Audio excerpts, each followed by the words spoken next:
В Казани тоже любят футбол, так что пока Казань-Арена только готовится принять сборные болельщиков готовы уже открыть счет.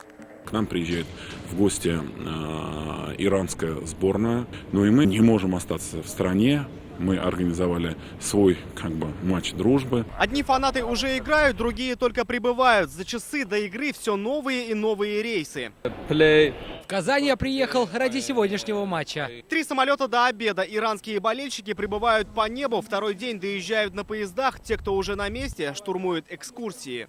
На белокаменных стенах Кремля золотые буквы ЮНЕСКО. Так футбольные болельщики начинают свой предматчевый трип за пару часов до игры к памятнику Мусе Джалилю.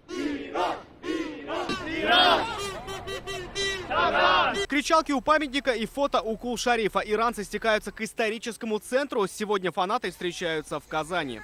Это очень красивый город, и наиболее интересен лично мне он тем, что все мусульмане и христиане живут вместе. Чувствуется атмосфера мира между ними. Это очень важно.